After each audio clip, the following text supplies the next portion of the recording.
Les hivers se succèdent et pour Martin, les saisons de trappe défilent d'une année à l'autre sans trop laisser de traces.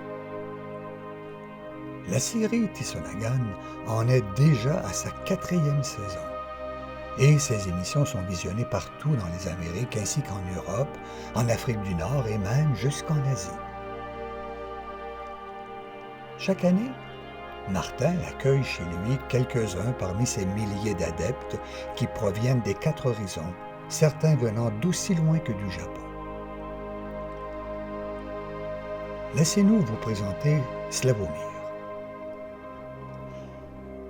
Celui-ci rêvait depuis longtemps de voyages et de contrées lointaines et sauvages. En fait, il souhaitait ardemment partir soit pour le Canada, l'Alaska ou encore la Sibérie. D'origine slovaque et résidant en France depuis plus de 15 ans, où il a fait carrière dans l'armée, Slavomir, en découvrant tout à fait par hasard sur le web les épisodes de la série Tissonagan, en est venu à la conclusion qu'il avait trouvé l'endroit où il va pouvoir réaliser son rêve.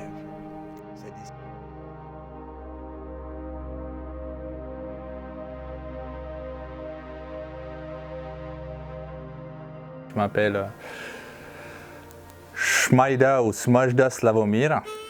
Je suis d'origine slovaque. Ça fait 15 ans que je vis en France, maurienne. Et puis, je suis venu au Canada pour sa belle paysage, nature, les sauvageries en fait. C'est les natures sauvages qu'on ne peut pas voir dans tous les mondes. Il y a seulement quelques pays comme Canada, États-Unis, Alaska et les Russie. Et comme c'est un territoire vaste, c'était pour moi ça les hallucinant et bien et les modes de vie dans les bois, les trappeurs et puis la pêche, chasse. Quand je suis chasseur par les cœurs, on peut dire. Et ça fait 3 ans que j'ai regardé les vidéos sur les trappeurs.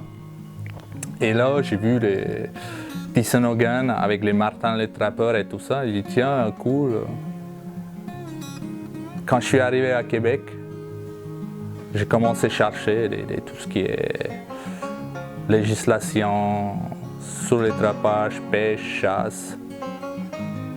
Et quand je suis arrivé, je me suis dit je reste 2 jours. J'ai fait tous les papiers à Québec et puis je repars derrière suite dans le bois et puis faire la pêche et tout ça. Comme je voyais toutes les parties de Tissonagan, plus les vidéos sur la pêche, sur les chasses et tout ça. En fait, Martin, il a fait toutes les choses qu'il y a quelqu'un comme moi, par exemple, qui voulait faire aventure au Canada. On peut dire qu'il a un pack complet, parce que lui, il fait la pêche, il est guide, chasse-pêche, il fait les grandes natures. Tu es là, tu fais tout ce que les gens y rêvent. Et quand je suis arrivé à Québec, on m'a dit non, il n'y a plus de trappeurs qui font ça. Ils ne vivent plus dans les bois, ils font que le trappage, ils rentrent chez eux. Et quand je suis arrivé là, les martins, il a dit bah regarde, moi je suis comme ça, je vis dans les bois. Il n'y a rien autour. Et on est là, on est bien en fait. Tout ce que je pouvais rêver, moi, je fais maintenant là. De gens qui vivent en mode comme ça, je pense qu'ils respectent plus la nature parce que c'est elle qui les donne les produits qu'eux ils cherchent. C'est pas les massacres, c'est pas et c'est juste une culture, on peut dire. Et puis de sauvegarder en fait la culture et la tradition parce que tout le monde il sait les castors c'est les emblèmes du Canada. Les castors pourquoi? OK, bien, premièrement, il faut savoir que c'est la traite des fourrures qui a amené les Européens en Nouvelle-France, dans ce qu'allait devenir la Nouvelle-France, dans le fond, en Amérique. Juste rapidement, parce qu'on parle toujours de Jacques Cartier qui est arrivé en 1534, mais Jacques Cartier, il est venu, il est reparti, puis les Français sont pas revenus avant 75 ans. Ce qui a amené les Français à s'intéresser à la Nouvelle-France, curieusement, c'est un changement dans la mode en Europe à la fin du 16e siècle, 1598 plus précisément. C'est que ce qui devient la mode, c'est le chapeau de feutre. Et le chapeau de feutre, bon, c'est fait à partir de castor. Et à l'époque, le castor, il n'y en avait pratiquement plus en Europe. Donc à ce moment-là, les compagnies françaises, les capitalistes français, se sont souvenus des descriptions de Jacques Cartier qui parlaient justement de l'abondance des castors lors de sa venue en Amérique. Donc à ce moment-là, c'est les compagnies privées qui ont décidé de venir ici pour s'approvisionner en fourrure. C'est là que se situe l'épisode de Champlain. Champlain, on oublie que c'était un employé. Dans le fond, Champlain travaillait pour une compagnie qui était à la recherche de fourrure et que Champlain avait pour tâche d'implanter un poste de traite pour s'approvisionner en fourrure. Donc la Fondation de Québec, dans le fond, est reliée directement à la traite des fourrures. Et Champlain, à ce moment-là, bien sûr, les fourrures, pour s'approvisionner en fourrure, c'était absolument essentiel de signer des traités avec des nations amérindiennes pour s'approvisionner en fourrure, parce que les Français ne pouvaient pas aller chercher les fourrures eux-mêmes. Ils devaient signer des traités. Donc, c'est à ce moment-là que Champlain a signé un traité très important avec ceux qu'on appelle les Algonquins, là, même si ce n'est pas leur vrai nom, ceux qu'on appelle les Algonquins de l'Outaouais, pour s'approvisionner en fourrure. Parce que c'est les Algonquins qui approvisionnaient les Français. Sauf que vers 1640, les Algonquins de l'Outaouais étaient pratiquement disparus à cause des maladies apportées justement par les Français. Le résultat, c'est qu'à ce moment-là, les Français vont signer un traité avec une autre tribu amérindienne située plus au sud, la tribu des Ottawa, qui vont apporter les fourrures à Montréal. D'ailleurs, Montréal a été fondée en 1642, essentiellement pour être situé à l'embouchure de la rivière, pour accueillir les fourrures. C'est la raison qui a amené la fondation de Montréal. Et la tribu qui apportait les fourrures, c'était les Ottawa. Donc c'est pour ça que les Français vont donner le nom de rivière des Outaouais à la rivière, même si les Outaouais n'ont jamais vécu dans la région. Mais étant donné que c'est par cette rivière-là que les fourrures arrivaient, c'est de là que va venir le nom. Avant de partir, j'ai parlé aux gens. Et comme moi, j'ai beaucoup d'amis chasseurs, j'ai beaucoup d'amis qui font les trips, les balades, ils vont en Népal, ils vont dans d'autres pays. Je dis, je vais aller au Canada, tu vas faire quoi là-bas? Je dis, je vais voir. Soit je reste une semaine, 2 semaines, je visite ce que je peux visiter, ou je reste jusqu'au mois d'avril. Et là, je suis parti pour rester jusqu'au mois d'avril. Et ils m'ont demandé, mais tu vas comment? Je dis, je prends les billets d'avion, je vais chercher sur place. Ah oui, mon rêve, c'était aller à la chasse, par exemple au caribou, au orignal. Quand j'ai fini mon contrat, je me suis dit, soit je pars maintenant, ou pas jamais, mais je ne vais pas partir de bientôt en fait. Ah, je suis décidé, j'ai préparé, je regardais toutes les annonces, les hôtels, comment ça marche au Canada, comment vivre et tout ça. Et je suis parti.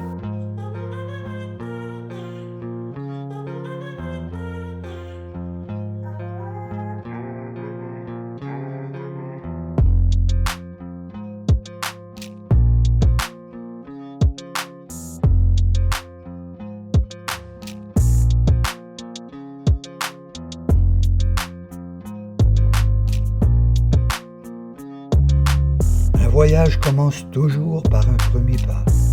Il suffit de faire ses bagages et de partir pour affronter l'inconnu. Slavomir a l'habitude de l'aventure, mais improviser un voyage en forêt au Canada en plein hiver constitue un très grand défi et ne pas s'y préparer serait de la pure folie.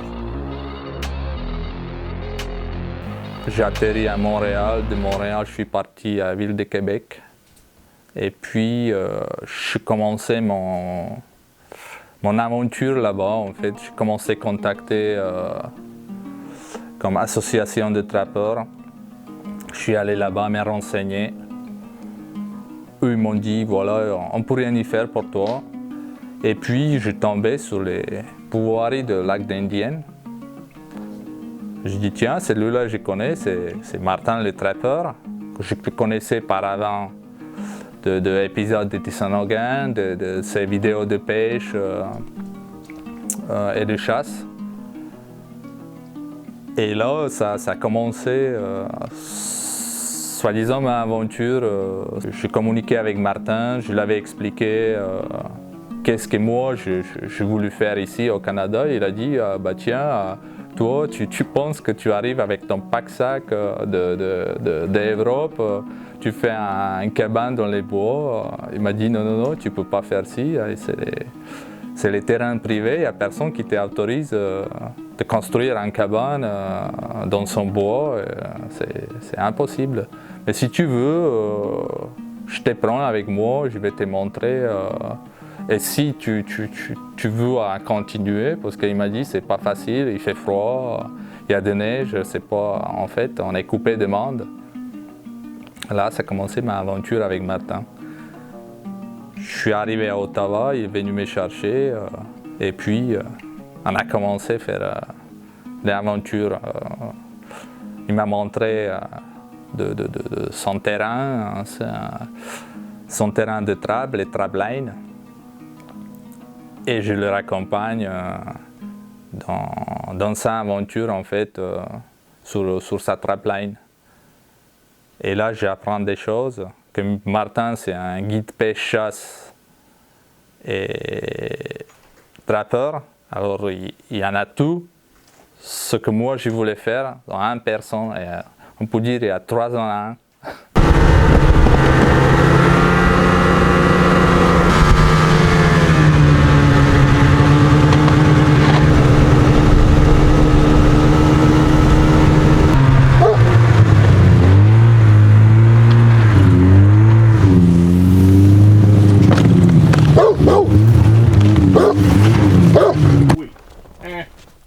Ah, c'est tout plein de bébites de mon gros-père.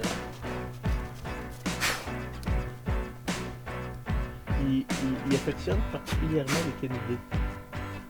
Sans le revoir. Tu veux voir la nôtre? Oui, tu veux voir la nôtre.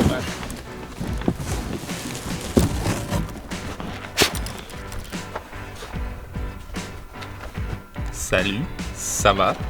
Moi, super. Son nom c'est Islav. Oui, c'est moi. Je suis un trappeur québécois. Ah oui, c'est ça. On avait reconnu l'accent de la chute. L'accent de la chute.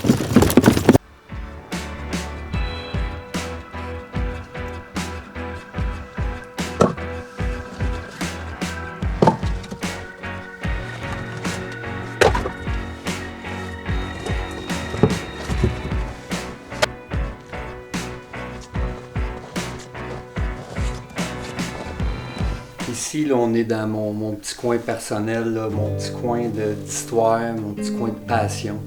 Il y a un paquet de vieux pièges, on appelle ça des vieux pièges là, parce que c'est des pièges qui ont été fabriqués dans les années 1800, au début du 1900 jusqu'à dernièrement.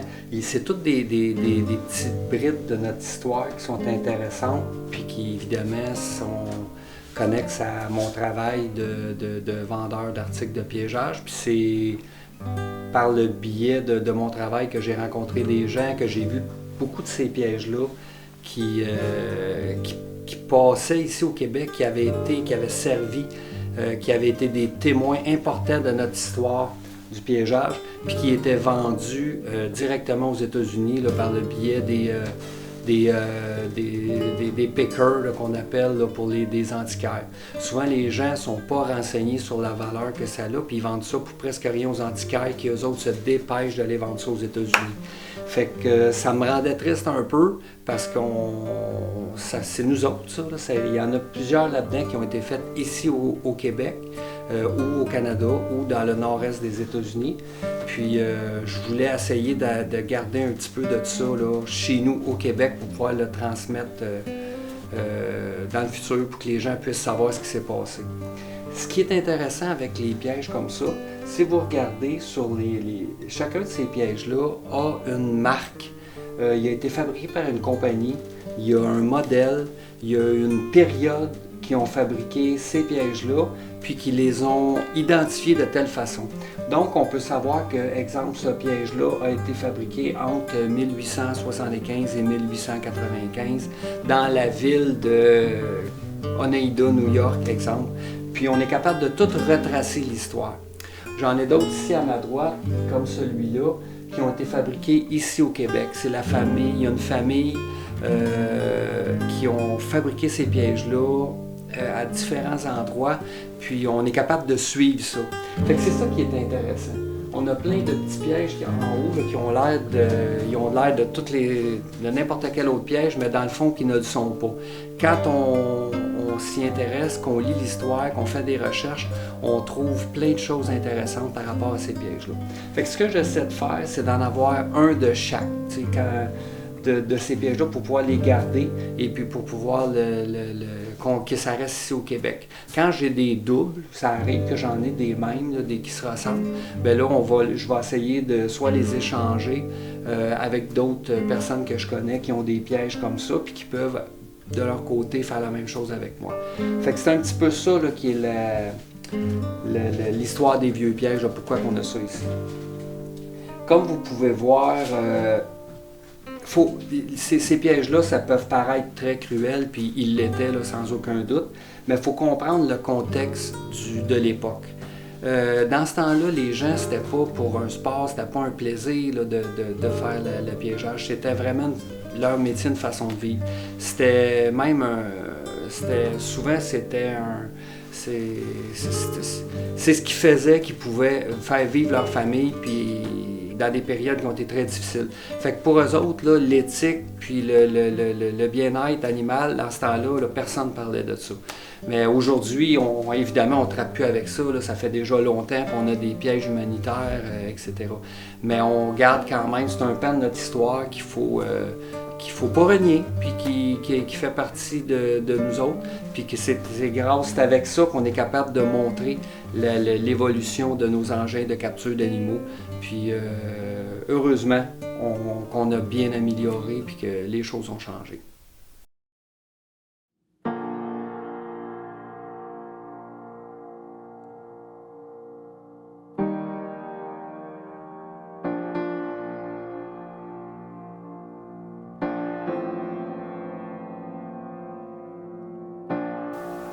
Je regardais les paysages, je regardais qu'est-ce qu'il faisait, comment il plaçait des pièges.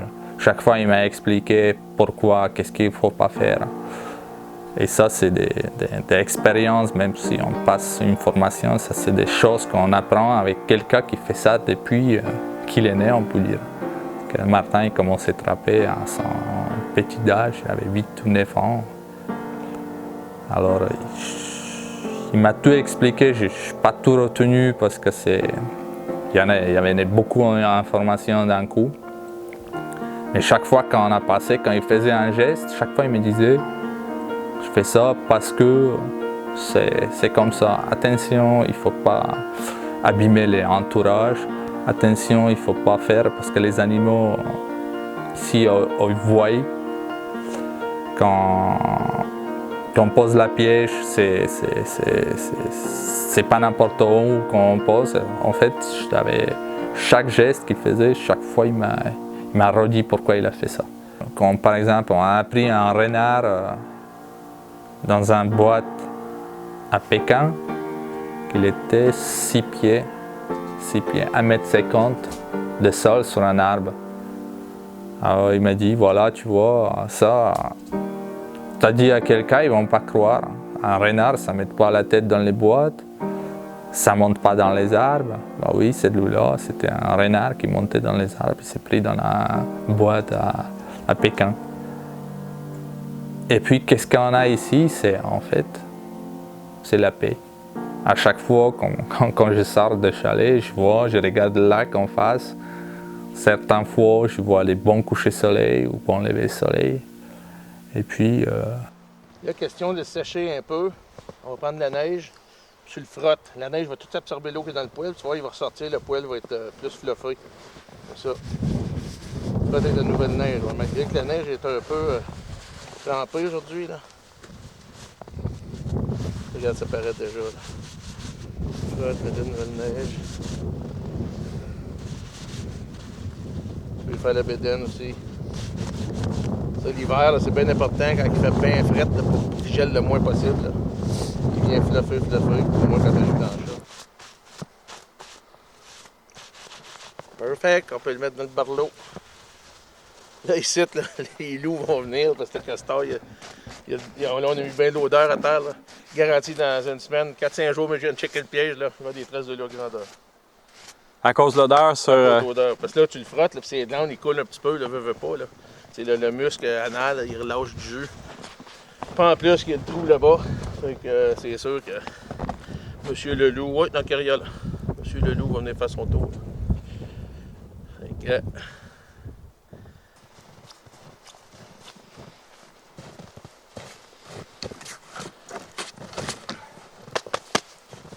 Qui va être content comme ça des castors. Il est bien connu que le Canada est le pays le plus froid après la Russie.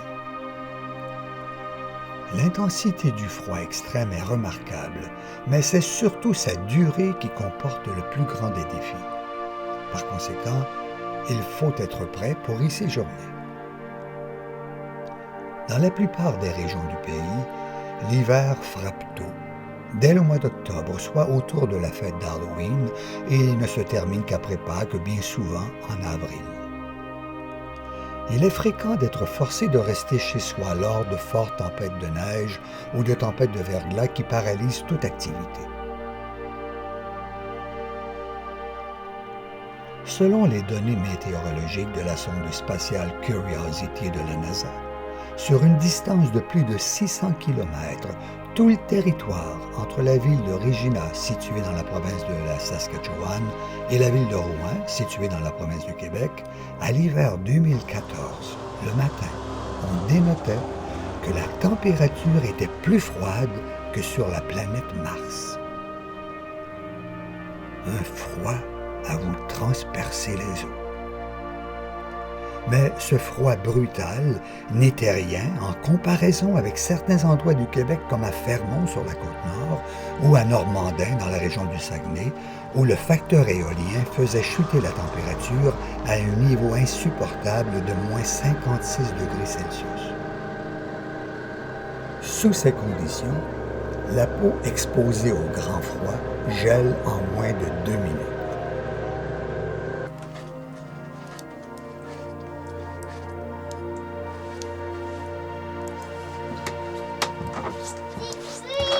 Avec Martin, je vois, chaque fois il me dit qu'est-ce qu'il faut faire, qu'est-ce qu'il ne faut pas faire.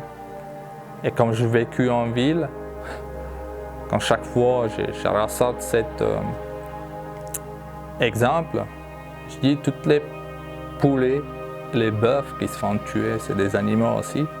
Il y en a combien qui finissent à la poubelle? Qui finissent à la poubelle de, moi je sais pas, McDonald's ou toutes les restaurations. Ici, il n'y a rien qui les jetait. Même si on dit c'est les brutal pour les animaux, pour le pays mort. Si on veut récolter les fourrures, on est obligé de tuer un animal. Mais l'animal, il va retourner, soit il se fait manger, consommer, les fourrures, il va être utilisé pour fabrication. Et puis, si on n'en a plus besoin, les fourrures, il va se décomposer. On va aller faire d'autres choses avec. Et ça, c'est mon préféré dans toute la collection. C'est un 81,5 qui a été fabriqué en Ontario, qui est quand même en très très bon état. Ça, c'est rare. Ça, c'est, écoute, il y a des collectionneurs qui ils m'ont à peu près tout offert pour me l'échanger ou me l'acheter, mais non. C'est que c'est un modèle qui a été fabriqué en très petite quantité. On en voit pas. Puis ça, juste ordinaire, là, comme on pourrait dire, ils sont très rares et très recherchés. Mais lui, en plus, a été fabriqué en Ontario. Si on regarde ici là, sur les marques qui sont sur le ressort, là, on peut voir là, que l'étampe Ontario, ça veut dire qu'il a été fabriqué au Canada. Les Américains surtout sont, tu sais, ceux qui ont toutes, là, ils ont vraiment toutes, là, eux autres, ils n'en ont pas de ça. Fait que ça, ils les veulent. Fait qu'ils en veulent beaucoup de ça. Fait que c'est ce qui redonne un petit coup d'une valeur. C'est sûr que ça lui donne beaucoup de valeur. Mais pour moi, personnellement, vu qu'il a été fait au Canada, en Ontario, pas loin de chez nous, ben, ça le rend précieux. Puis c'est comme ça. Mon favori. Ça en prend un, c'est celui-là. Ça commence comme ça. J'ai pas de bateau pour traverser. Pas de bateau pour traverser. Ben reste l'autre bord, tabarnak.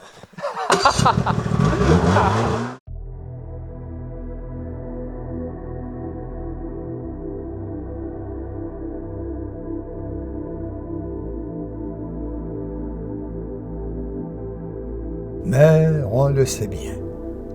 Les folies que nous regrettons le plus au cours d'une vie sont celles que nous n'avons pas réalisées quand il était encore temps de le faire. Slavomir n'entend pas s'en laisser imposer. Il décide donc de se lancer dans l'aventure et arrive au Canada en septembre 2018. Vivre le moment présent, regarder vers où on va et ne pas oublier d'où on vient font partie des lignes directrices qui ont jalonné la route de Slavomir jusqu'à la pourvoirie du lac de l'Indienne. Séjourner au Canada pour une durée de 5 mois en plein hiver canadien est une composante incontournable pour s'initier à l'art de vivre au Canada et de se familiariser avec les coutumes et les traditions de ses habitants. Voilà une expérience inoubliable qui permettra à Slavomir d'en conserver de précieux souvenirs pour le restant de sa vie. On dirait qu'on se connaissait déjà il y a 15, 10, 20 ans qu'on se connaît. En fait, on a fêté ça, on a fêté mon anniversaire. Je suis arrivé, il y avait un groupe de chasseurs qui étaient là. Moi, je ne sais pas si j'étais en train de préparer mes affaires et tout le monde dit hey, Slav, viens ici parce que je disais, je ne me rappelle plus. Je dis mais qu'est-ce qu'il y a? Et d'un coup, je vois un gâteau avec des bougies. Je dis oh là! Tout le monde chantait. Moi, je dis ah, j'étais surpris. Et je dis bah, on a fêté ça. Les 40 ans, j'ai fêté au Canada. Et ça, c'est. Par l'instant, pour moi, je suis en paradis, comme je dis chaque fois. Je me réveille, j'ouvre les yeux et je me dis, bah là, tu vas te réveiller et tu vas dormir dans ta lit, chez toi, à la maison. Mais non, je me réveille et je suis bien où je suis. Comme plusieurs fois, je disais à Martin, à chaque fois, c'était ça. Je pense que je vais ouvrir les yeux et je vais me réveiller dans mon lit à la maison. Mais non, je ne rêve pas, je suis là, bien au Canada. C'est les moments quand on partage avec tout le monde, en fait. Quand je disais, quand les gens qui viennent pour Wari, je ne l'ai jamais vu par avant. Et on a l'impression qu'on se connaît des années.